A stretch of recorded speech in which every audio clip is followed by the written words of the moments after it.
করে দেখব, কারণ আমাদের কাজ করার সময় আমরা ধাপে ধাপে কাজ করব। কারণ সর্বপ্রথম ফিউজ চেক করব, যদি ফিউজ চেক করে ভালো থাকে তাহলে অন্য কোথাও চেক করে দেখব। কিন্তু আমাদের যেগুলো ফিউজেবল সার্কিট আছে, যেগুলো ফিউজ দিয়ে সার্কিট আছে, আগে সর্বপ্রথম আমরা ফিউজ চেক করে দেখব। এজন্য আমরা ফিউজটা চেক করে দেখতেছি। প্রথমে সুইচ চেক করছি, এখন ফিউজটা চেক করব। আসসালামু আলাইকুম রহমতুল্লাহি ওয়া বারাকাতুহু। আজকে আমরা আলোচনা করব একটি পাওয়ার ইনভার্টার কিভাবে রিপেয়ার করতে হয়। সো বন্ধুরা, আমরা এই ইনভার্টার গুলো ব্যবহার করি আমাদের যখন বাড়িতে বিদ্যুৎ থাকে না, তখন ডিসি ভোল্টেজকে এসি ভোল্টেজে রূপান্তর করার জন্য আমরা এই ইনভার্টার গুলো ব্যবহার করি। এই ইনভার্টার গুলোর কাজ হচ্ছে, আপনি ব্যাটারিতে এই চিমটিগুলো লাগাবেন, আর আপনি এদিক থেকে এসি কারেন্ট পাবেন, অর্থাৎ 220 ভোল্টের কারেন্ট এখান থেকে পাবেন, অর্থাৎ ডিসি থেকে এসি।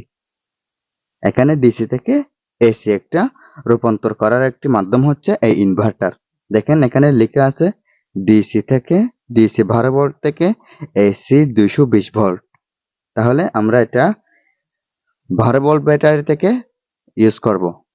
আমরা এটা 12 ভোল্ট ব্যাটারি থেকে ইউজ করে এই কারেন্ট ছাড়া, বিদ্যুৎ ছাড়া আমরা অস্থায়ী একটি বিদ্যুৎ উৎপাদন করতে পারবো। সো বন্ধুরা, আমাদের এই ইনভার্টারটি অনেক দিন যাবত ইউজ করা হয়েছিল, এটা হঠাৎ কানেকশন আসতেছে না, অর্থাৎ এখানে ব্যাটারির মধ্যে এই চিমটিগুলো লাগার পরেও আমার ইনভার্টারে কোনো ভোল্টেজ আসতেছে না। এখানে দুটি ইন্ডিকেটর আছে, একটি লাল আর একটি সবুজ, একটি ইন্ডিকেটরও জ্বলতেছে না। তাহলে আমরা আজকে পার্ট টু পার্ট খুলে দেখি আমাদের ইনভার্টারের সমস্যাটা কি। সো ভিউয়ার্স, আমাদের সর্বপ্রথম এগুলো একটু খুলে রেখে দিতে হবে, কারণ এগুলো যদি এখানে থাকে তাহলে আমাদের কাজ করতে অসুবিধা হবে। এজন্য আমরা এগুলো খুলে ফেলবো। আমরা এগুলো খুলে একটু রেখে দিব, কারণ আমাদের কাজ করার সুবিধার্থে। আর এখানে যদি তারগুলো থাকে তাহলে আমাদের নাড়াচাড়া করতে একটু অসুবিধা হবে। এজন্য আমরা এখান থেকে যেগুলো ডিসি তার আছে, এই ডিসি তারগুলো খুলে রেখে দিব প্রথমত। তাহলে আমি এক একটা কানেকশন খুলে ফেলতেছি, খুলে রেখে দিব। এরপর আমরা সার্কিটের কানেকশনে সমস্যাটা কি হয়েছে সেখানে আমরা চলে যাব। সো বন্ধুরা, দেখেন আমার দুইটা ডিসি কানেকশন খোলা শেষ। এখন আমরা এখানে যেটা হিটসিঙ্ক দিয়ে আছে, আর আরেকটা কথা বলে রাখি আপনাদেরকে, এই ইনভার্টারের পুরোটা বডি হচ্ছে হিটসিঙ্ক, পুরো বডি হিটসিঙ্ক। কারণ এগুলো অনেক হিট হয়, আর 12 ভোল্ট থেকে 220 ভোল্ট কারেন্ট তৈরি হয়। এজন্য এগুলোর মধ্যে অনেক প্রেসার পড়ে। এজন্য গরম হাওয়া বের করে ঠান্ডা হাওয়া প্রবেশ করানোর জন্য এখানে একটি অ্যাডজাস্ট ফ্যান ব্যবহার করেছে। এটা অবশ্য দেখা যাচ্ছে, দেখেন এটা হচ্ছে একটি অ্যাডজাস্ট ফ্যান। এটা গরম হাওয়া বের করে দিয়ে ঠান্ডা বাতাস ঢুকানোর জন্য এই অ্যাডজাস্ট ফ্যান ব্যবহার করা হয়েছে। তাহলে এখানে চারটি মোট 8টি স্ক্রু দিয়ে আছে দুই পাশে। আমরা দুই পাশেরই স্ক্রুগুলো খুলে ফেলতেছি। দুই পাশের স্ক্রু খুলে আমরা তারপরে ভিতরের সার্কিট অংশে চলে যাব, কারণ এখানে সমস্যা কি হয়েছে সেটা যাচাই করার জন্য আমাদের সার্কিটের কাছে চলে যেতে হবে। সো ভিউয়ার্স, দেখেন আমার দুই পাশে দুইটা পার্ট আমি খুলছি, আর এটা অটোমেটিক্যালি উঠে যাবে। এটাও তুলে ফেলছি। দেখেন এখানে সার্কিট দেখা যাচ্ছে, আর এখানে সুইচ দেখা যাচ্ছে, আর এখানে একটি সার্কিট দেখা যাচ্ছে। তাহলে আমরা একটা কাজ করব, সেটা হচ্ছে আমরা সর্বপ্রথম সুইচটি চেক করে দেখব, কারণ অনেক সময় লোড বেশি দিলে সুইচ নষ্ট হয়ে যায়। কারণ এগুলো একদম নরমাল সুইচ, হালকা। এজন্য আমাদের সর্বপ্রথম সুইচগুলো চেক করে দেখতে হবে। তো এখন দেখতেছি সুইচ চেক করে।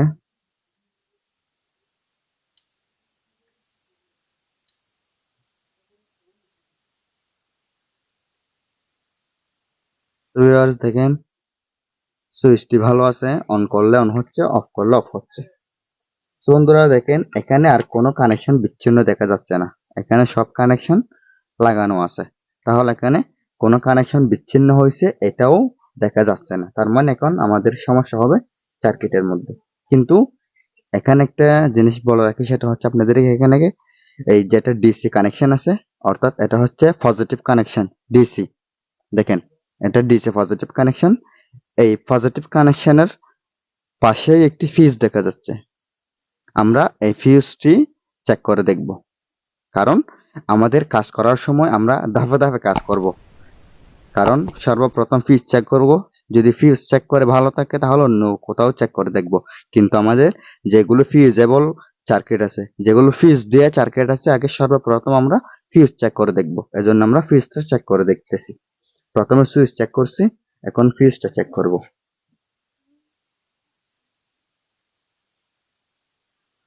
সো বন্ধুরা দেখেন, আমি খুব আগে থেকে একটু আমার মনে মনে ভাবনা ছিল যে এটা ফিউজ সমস্যা হবে। দেখেন আমাদের এখানের ফিউজটা নষ্ট, ফিউজটা খারাপ, যার কারণে আমার মাল্টিমিটারে কোনো অ্যানালগ মিটারের কোনো কাটা উঠতেছে না। দেখেন আমার এখানে যেটা ফিউজ আছে এই ফিউজটা খারাপ, এজন্য আমাদের ইনভার্টারটি পুরো ইনভার্টার নষ্ট হয়ে গেছে। দেখেন তাহলে আমাদের এই ফিউজটা পরিবর্তন করে দিতে হবে। এই ফিউজটা যদি আপনি পরিবর্তন করে দিতে পারেন তাহলে আপনি একটি ১,৫০০ থেকে ২,০০০ টাকা দামের ইনভার্টার অনায়াসে ঠিক করে ফেলতে পারবেন। তো আমার কাছে তো এরকম ফিউজ আছে, এজন্য আমি এই ফিউজ এখানে ব্যবহার করব। আমার কাছে ফিউজ আছে, আমি এখানে ফিউজ ব্যবহার করতেছি। দেখেন এই ফিউজগুলো বাজারে পাওয়া যায়, আপনারা বাজার থেকে কিনে আনতে পারবেন। ফিউজগুলো সর্বত্র অ্যাভেলেবেল, এজন্য আপনারা এরকম ফিউজগুলো এনে এখানে লাগিয়ে দিতে পারেন এবং আপনাদের সমস্যাটি সলভ করে ফেলতে পারবেন খুব সহজেই। সো বন্ধুরা আমি তাহলে এখন আপনাদেরকে ফিউজটা পরিবর্তন করে দেখাচ্ছি। ফিউজটা পরিবর্তন করে দেখানোর জন্য আগে পুরাতন যেটা ফিউজ আছে এই পুরাতন ফিউজটি খুলে ফেলতে হবে। পুরাতন ফিউজটি খুলে ফেলতেছি। এরপর আমাদের এখানে নতুন ফিউজটি লাগাতে হবে।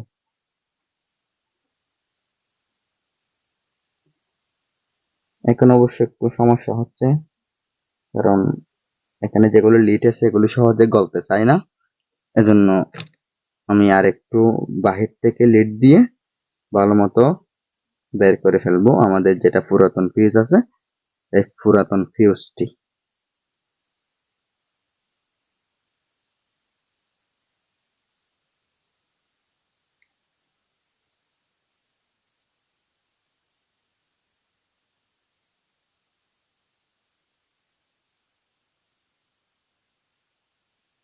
বন্ধুরা আমি আপনাদেরকে দেখানোর জন্য ভিডিওটা লম্বা হলেও মাঝখান থেকে কাটিয়ে ফেলি নাই, কারণ যদি আমি মাঝখান থেকে কেটে ফেলি তাহলে আপনারা অনেকে বুঝতে পারেন না, এজন্য।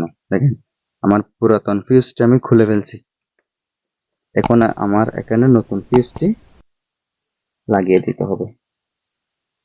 এই দেখেন এটা হচ্ছে নতুন ফিউজ, আমরা এই নতুন ফিউজটা এখানে লাগিয়ে দিই।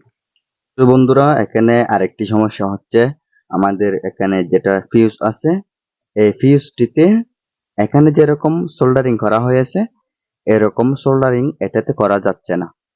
তো এরকম সোল্ডারিং যেহেতু এইটাতে করা যাচ্ছে না, তাহলে আমরা কি করতে পারি সেটা আপনাদেরকে দেখিয়ে দিচ্ছি। সো বন্ধুরা দেখেন এখানে তো সোল্ডারিং আয়রন দিয়ে আয়রন করা ছাড়া বিকল্প কোনো পথ নাই। তাহলে আমরা একটা কাজ করব, সেটা হচ্ছে এই ফিউজের মধ্যে একটি তামার তার নিব, এখানে একটি তামার তার মোড়াই নিব, এরপর এখানে একটি তামার তার মোড়াই নিব, উপরে সোল্ডারিং করে দিব, তখন খুব শক্তভাবে তারগুলো লেগে যাবে। তারপর আমরা ছোট ছোট করে দুটো তার এখানে দিব, তারপর আমরা এখানে সোল্ডারিং করে লাগিয়ে দিব। তো আমরা কাজটা আপনাদেরকে সম্পন্ন করে দেখাচ্ছি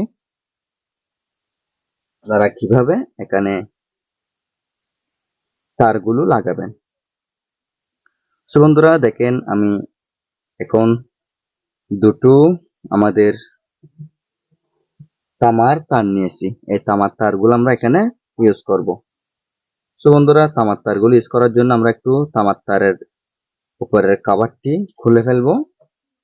এরপরে আমরা খুব ভালো মতো এখানে মোড়াই নিব, খুব ভালো মতো মোড়াই নিব, কিন্তু এখানে কিন্তু লুজ কন্টাক্ট হলে কাজটা কিন্তু সম্পন্ন হবে না, এজন্য খুব ভালো মতো মোড়াই নিতে হবে। তো বন্ধুরা ভালো মতো মোড়া নেওয়ার জন্য আর একটু ভালো মতো তারের খাবার খুলতে হবে। আমি তারের খাবার আর একটু ভালো মতো খুলে আপনাদেরকে আমি দেখিয়ে দিচ্ছি কিভাবে সোল্ডারিং করতে হবে। এখানে কিন্তু সোল্ডারিং হবে না, লাগবে না। আমি ট্রাই করছিলাম, তখন কিন্তু আমার এখানে সোল্ডারিং লাগে নাই, এজন্য আমি এখন আর সোল্ডারিং লাগাচ্ছি না। আপনাদেরকে আমি দেখাচ্ছি কিভাবে আপনারা কাজটি করবেন। সো ভিউয়ার্স, এখানে আমি যেটা তার দিচ্ছি এই তারটি এভাবে ভালো মতো মোড়াই নিব,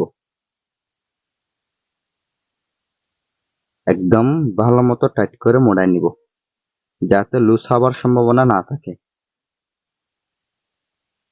একদমই লুজ হবার সম্ভাবনা না থাকে মতো আমি মোড়াই নিয়েছি। এরপরে আরেকটি তার নিব, এটাও একদম কোনো লুজ না থাকে মতো ভালো মতো মোড়াই নিব।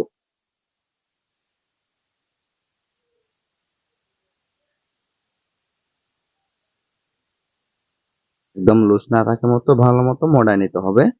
এখানে কিন্তু লুজ হলে হবে না, লুজ হলে কানেকশন বিচ্ছিন্ন হয়ে যাবে, আবারও ইনভার্টার নষ্ট হয়ে যাওয়ার সম্ভাবনা থাকবে। এজন্য খুব ভালো মতো মোড়াই নিব। দেখেন ঠিক এই সিস্টেমে আমরা ভালো মতো মোড়াই নিব। দেখেন খুব সুন্দরভাবে মোড়াই নিয়েছি। এখন আমরা এতটুকু করে তারগুলো কেটে ফেলবো, কারণ আমরা এখানে সোল্ডারিং করে দিব, এজন্য এতটুকু করে আমরা তারগুলো কেটে ফেলবো। দেখেন কেটে ফেলছি। তো এখানে কি করব, আমরা এখানে ভালো মতো সোল্ডারিং আয়রন দিয়ে সোল্ডারিং করে দিব, একদম ভালো মতো সোল্ডারিং আয়রন দিয়ে সোল্ডারিং করে দিব, যাতে তার টাইট হয়ে থাকে, এখানে লুজ না হয়। এমনি কিন্তু লুজ হয়ে যাবে, আমরা যেহেতু সোল্ডারিং করে দিচ্ছি তাহলে আর কানেকশন লুজ হবে না। বন্ধুরা ঠিক এভাবে আপনারা তারগুলো সোল্ডারিং করে দিবেন। আমি আপনাদেরকে দেখাচ্ছি, দেখেন ঠিক এই সিস্টেমে তারগুলো সোল্ডারিং করে দিতে হবে। সো ভিউয়ার্স দেখেন তারগুলো খুব সুন্দর মতো সোল্ডারিং হয়ে গেছে। এগুলো আর নাড়াচাড়া করবে না, এগুলো আর নাড়াচাড়া করবে না। এখন তাহলে আমরা এখান থেকে এই খাবারগুলো খুলে ফেলবো, খাবারগুলো আর লাগবে না। এখন খাবারটা খুলে ফেলে আমরা এখানে পুরোটা তারের মধ্যে লিড লাগিয়ে দিব। পুরোটা তারের মধ্যে যেহেতু লিড লাগিয়ে দিব, তাহলে এখানে এই তারগুলো আর নরম থাকবে না, তারগুলো শক্ত হয়ে যাবে একদম, যেগুলো অনেকে জিএ তার বলে, গুণের তার বলে, এরকম শক্ত হয়ে যাবে। দেখেন একদম শক্ত হয়ে গেছে। এখন আমরা এই ফিউজটি এখানে এই সিস্টেমে খুব সুন্দরভাবে কি করে দিব, সোল্ডারিং করে দিব। দেখেন ঠিক এই সিস্টেম আমি আমার এখানে ফিউজটি সোল্ডারিং করে দিচ্ছি। ফিউজটি সোল্ডারিং করে আপনাদেরকে আমি আবারও দেখাবো, উপরে তুলে দেখাবো। এখন একটু কাজের সুবিধার্থে আমি নিচে রেখে কাজটা করতেছি। উপরে তুলে আপনাদেরকে আমি দেখাচ্ছি।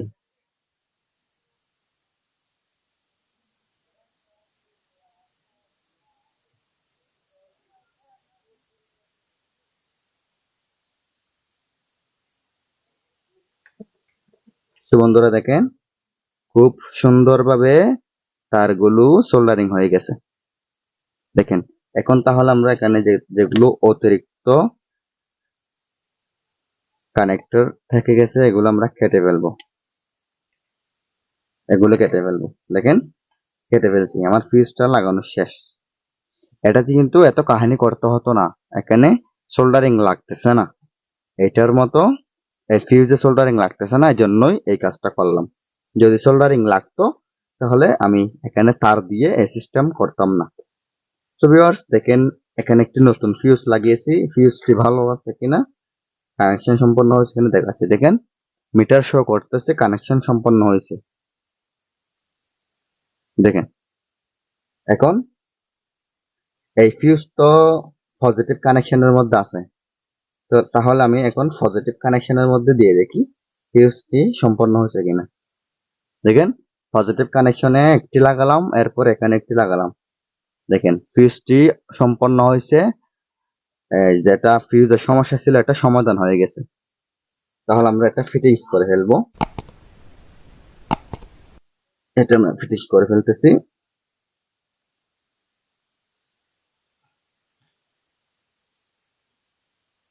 তাহলে এটা ফিটিংস করার আগে আমাদের এটা কিন্তু লাগাই দিতে হবে। এটা আমরা প্রথমে খুলছিলাম, এর জন্য আমরা এটা লাগাই দিব। দেখেন খুব ভালো মতো অ্যাডজাস্ট হয়ে গেছে। এখন তাহলে আমরা একটা একটা অংশ লাগিয়ে ফেলতেছি। তাহলে প্রথমে এই অংশ লাগিয়ে ফেলতেছি, এরপরে আমরা বিপরীত অংশ লাগিয়ে ফেলবো।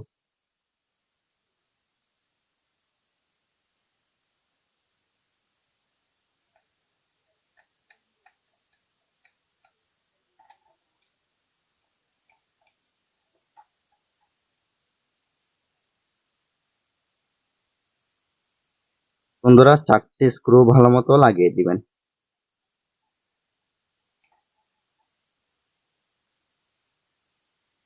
সো বন্ধুরা দেখেন আমার দুইটা অংশ লাগানো শেষ, এই পার্ট লাগানো শেষ এবং এই পার্ট লাগানো শেষ। আমরা তাহলে এটা চেক করে দেখব। আমরা এটা চেক করে দেখব, ব্যাটারিতে লাগিয়ে দেখব কানেকশন আসতেছে কিনা সেটা যাচাই করার জন্য। তাহলে আমি আমাদের যেটা ব্যাটারির কানেকশন আছে, এই ব্যাটারির কানেকশনটি যেভাবে খুলছিলাম ঠিক সেভাবে লাগিয়ে ফেলবো। আমরা খুলছিলাম লাল যেটা অপশন আছে, লাল এই কানেকশন থেকে লাল কানেকশন খুলছিলাম আমরা, তাহলে লালের সাথে লাল লাগিয়ে দিচ্ছি। এখানে কিন্তু কোনোভাবে উল্টো করা যাবে না, ভুল হওয়া যাবে, এখানে কিন্তু ভুল হওয়া যাবে না। ভুল হলে কিন্তু খুবই বিপজ্জনক, কারণ আপনার 1,500 টাকার একটি ইনভার্টার অল্পতেই নষ্ট হয়ে যাবে, কারণ এখানে ভুল কানেকশন লাগানো যাবে না, এখানে সর্বদা সঠিক কানেকশন লাগাতে হবে। তো সর্বদা সঠিক কানেকশন লাগানোর জন্য আমাদের একটু সাবধানতা অবলম্বন করতে হবে, ভালো মতো দেখে শুনে কাজ করতে হবে। তাহলে এখন লালের সাথে লাল, কালোর সাথে কালো লাগিয়ে ফেলছি। এখন আমি আপনাদেরকে ব্যাটারিতে লাগিয়ে দেখবো এখান থেকে এসি ভোল্টেজ আসতেছে কিনা।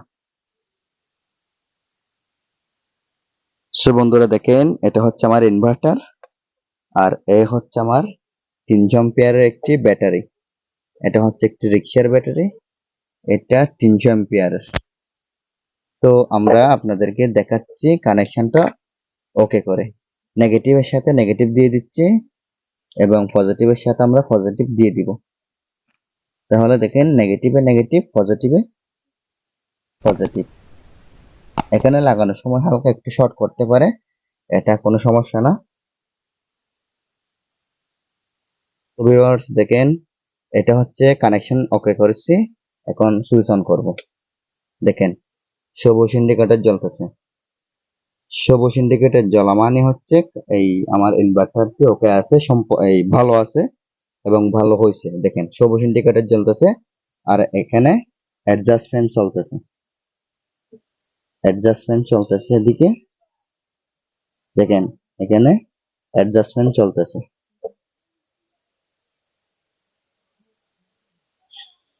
সো ভিউয়ার্স ভিডিওটি যদি ভালো লাগে লাইক, কমেন্ট এন্ড শেয়ার করবেন। আমার চ্যানেলটি সাবস্ক্রাইব করে দিয়ে পাশে থাকা বেল বাটনটি অন করে দিবেন। আসসালামু আলাইকুম ওয়া রাহমাতুল্লাহি ওয়া বারাকাতুহু। আল্লাহ হাফেজ।